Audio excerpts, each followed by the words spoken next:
Ito ang GMA Regional TV News. Mainit na balita mula sa GMA Regional TV. Marami pa rin pong residente sa Samar ang nananatili sa evacuation centers kasunod ho ng pananalasa ng Bagyong Uwan. Cecil, anong latest sa inyo dyan?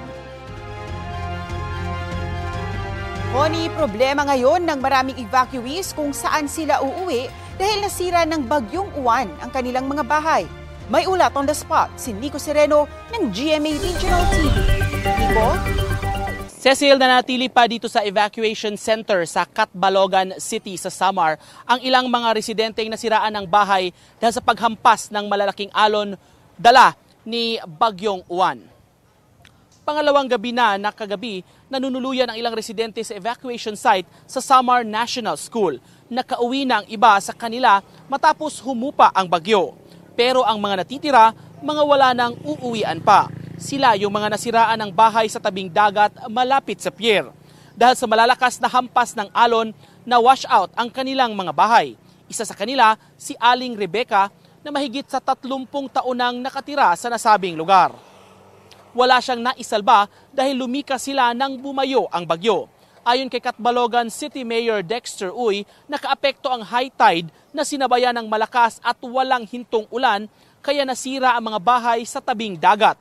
May isang nasawi matapos madaganan ng nawasak niyang bahay. Ramdam din ang Super Typhoon Uwan sa lungsod ng Calbayog dito pa rin sa Samar. Nagsimulang naranasan ang malakas na ulan at hangin madaling araw kahapon na nagtuloy-tuloy hanggang tanghali. Bunsod nito, nakaranas ng pagbaha ang 3 barangay at nawalan din sila ng supply ng kuryente. Sa ngayon ay kinoconsolidate pa ng Office of Civil Defense Region 8 ang kabuang danyos at mga reported incidents dito sa buong Eastern Visayas epekto ng Bagyong Uwan. Cecil? Maraming salamat, Nico Sereno. Samantala, hindi pa rin nakakabangon sa pinsala ng nagdaang Bagyong Tino ang maraming taga-Cebu. Kabilang sa kanila si Bernardino Son na namatayan ng 5 anak habang pinaghahanap pa ang kanyang bunsong anak. Kasama sa kanyang pinaglalamayan ang dating asawa, 2 apo, hipag at pamangkin na nasawi rin sa malawakang pagbaha sa Barangay Bakayan. Kwento ng mga rescuer, isa sa kanyang anak ang 3 oras na humawak sa puno ng akasya.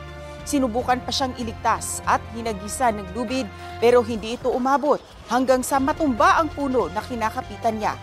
Ayon sa kanya, 2 beses niyang binalikan ang pamilya para hikayating lumikas pero hindi umano siya pinakinggan. Sa tala ng lokal na pamahalaan ng Cebu City, 31 na ang naitalang nasuwi at 7 pa ang pinaghahanap na mga nawawala dahil sa bahang dulot ng Bagyong Tino.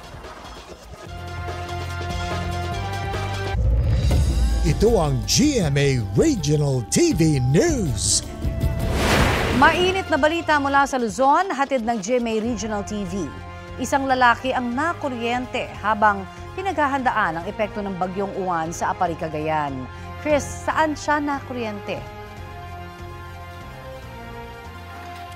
Connie, inaasikaso raw noon ng lalaki ang bubong ng kanilang bahay para hindi ito matangay ng hangin. Sa kabutihang palad, narespondihan agad ang lalaki at nadala sa ospital. Nasa ligtas na siyang kalagayan. Samantala sa bayan naman ng Baggao, humambalang naman sa kalsada ang ilang puno na nabuwal dahil sa bagyo. Hindi pa madaanan sa ngayon ang kalsada. Baha naman ang epekto ng bagyo sa bayan ng Enrile. Isang school compound ang napuno ng tubig dahil sa pag-ulan. Ayon sa mga guro, tiyak na pahirapan na naman ang paglilinis kapag humupa na ang tubig. Update naman tayo hinggil sa hagupit ng Bagyong Uwan sa Dagupan City dito sa Pangasinan. Makibalita tayo live mula kay Sandy Salvacio. Sandy?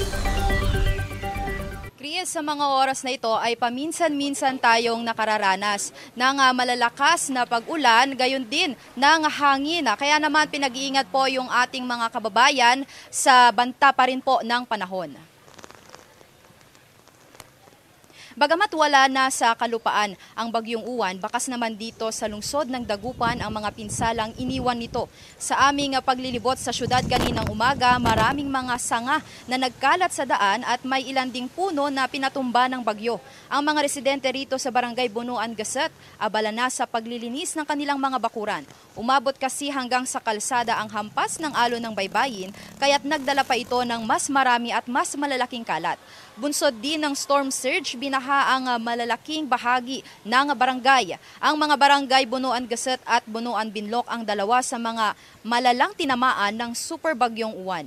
Ang evacuees sa dalawang barangay umabot na sa mahigit kumulang 3,000 mga individual. Maliban sa bilang ng mga residenteng lumikas, marami ring mga bangka ang sinira nitong dumaang bagyo. Ang mga mangingisda wala raw magawa kundi ayusin kung kaya pang ayusin ang kanilang mga nasirang panghanap buhay. Ang epekto ng storm surge umabot hanggang sa Central Business District ng lungsod at ilang interior barangay. Ang malala, sinabayan pa ito ng high tide na lalo pang nagpataas sa antas ng baha. Ang mga residente at motorista, no choice kundi suungin ang baha. Chris, muling nagpaalala ang lokal na pamahalaan sa mga residente na huwag po basta-bastang lumusong sa tubig baha. Kung kinakailangan, magsuot po tayo ng bota o waders para hindi po natin makuha itong mga sakit na maaaring dala nitong tubig baha katulad na lamang ng leptospirosis. Mula sa GMA Regional TV at GMA Integrated News, ako po si Sandy Salvacio.